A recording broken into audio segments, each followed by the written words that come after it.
We call it fresh water. In reality, it's far from fresh. A new report shows pollution in England's waterways is surging. Ilkley in Yorkshire has a designated bathing site, yet sewage has been discharged in the river this week. If you were here at the weekend, Andrew, you would have seen nearly 2,000 people here. They'd be here with their bikinis on, with their big rubber flamingos and ducks and their boats. All the kids are in the water. They have no idea what they're getting into. These numbers in the report, they are quite literally going in the wrong direction.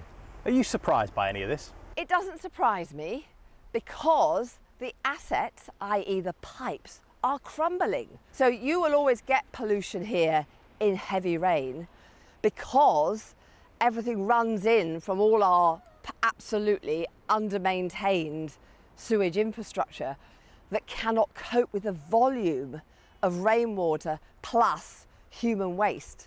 Water bosses have said that any pollution incident is completely unacceptable. And yet, new data shows a massive increase in the worst types, such as the release of untreated sewage. Figures for 2023 were already pretty bad. Numbers for 2024 are much worse. Last year, serious pollution incidents were up 60% from the previous year.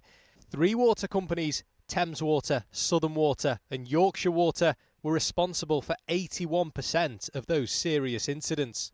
And nearly a quarter of the 4,000 sites inspected breached their permit. It's a complete disgrace what's happened, and people have every right to be furious about it.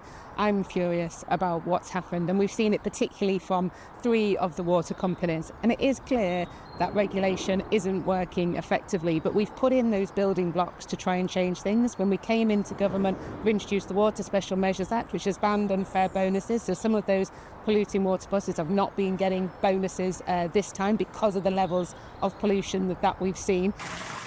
All 3 companies accept their performance hasn't been good enough and say they're investing billions of pounds to improve services. Debt-laden Thames Water, which had the most serious pollution incidents, pointed to above average rainfall last year. And with water bills expected to rise at their fastest rate in 20 years, Parliament's spending watchdog says the water sector needs an overhaul. The regulators years ago should have been looking at the balance sheets, the financial strength of these companies, so that they didn't get into the problems that Thames Water now finds itself in debt. £17 billion, making a loss just recently of £1.65 billion.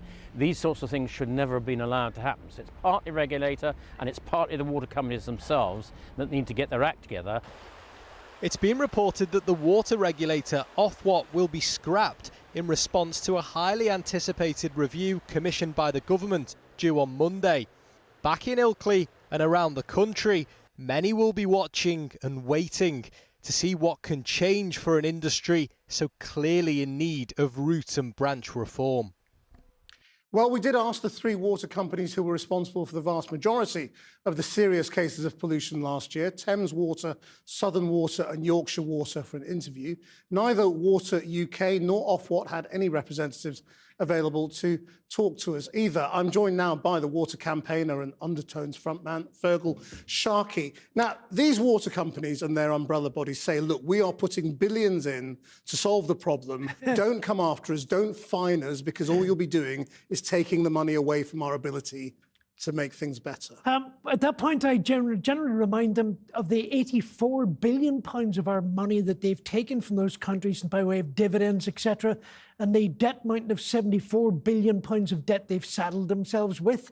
It is their legal obligation from day one to build and operate and maintain sewage systems capable of dealing with the contents, properly functioning, and they admit to government and have acknowledged every single year for 35 years, they know what the law says, and they have the money, the resource, and the ability to deliver.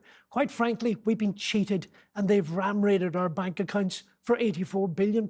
Now, on Monday, we're going to get the results of this big government review. Government came in and said, we want to try and sort this out. Yeah. There's a lot of speculation they're going to scrap the regulator Ofwat. Yeah. It's not the only water regulator. Would that be a good idea for a start? I think everybody acknowledges Ofwat is a failed institution. You cannot have a conversation about abolishing Ofwat without adding the Environment Agency to that list, and that's after you take a long, cold, hard look at DEFRA, because those three organisations have been at the epicentre and overseen the operation. The government department. Absolutely, because ministers... But I mean, scrapping things sounds good, but I mean, you cause chaos by scrapping things because you've then got to replace them. Well, the place we're in right now, it's quite clear. Today's numbers, there is no pollution control in this country anymore. These companies are out of control. Yesterday, the chief executive of Southern Water, now their sewage dumping, their serious sewage pollution incidents up 400% in the last 10 years. He didn't get a bonus, but he did accept doubling of his salary. These companies are treating their customers and the environment with contempt, and government has lost control of them. We need a proper written branch review for it, and sadly, I don't think we're going to get that on Monday. Isn't that what we've just had? A written branch review? Well, not in the least, because as it turns out, Sir John Cunliffe's terms of reference have been so tightly written. In Sir John's word, he sees his task as making the current system better. What we needed was what we were promised, a proper reset, a proper written branch review. We were promised champagne. All we're getting right now is sour milk. Right. I mean, where do you see the actual answers in this? I mean, what government needs... Renationalisation is hugely expensive. Well, it's not, because as it turns out, that's another completely fictitious, made-up number. Well, you'd have to pay somebody, wouldn't you? You'd have to pay the owners. Well, here's the start. Thames Water right now is fundamentally bankrupt. Government should, this afternoon, actually force that company into special administration and set it on its way to renationalising it. And by the way, according to Ofwat, where that number comes from, this 90 billion, according to Ofwat, Thames Water today is worth £21 billion. That's a lunacy figure. So the truth is we need to get reality. Government needs to get to grip with it. We need to remove the profitability element from these companies, and we need a regulatory system that is capable of properly representing the public and environmental interests. The companies say they are spending £104 billion over the next 5 years. Well, they're spending very little of it, and again, this a very carefully chosen phrase from government right now, £104 billion private sector investment. It turns out that's coming directly out of your pockets. That's what all these big bill increases are all about, the 30, the 40, the 50%. The truth is, we are funding that, not the private sector.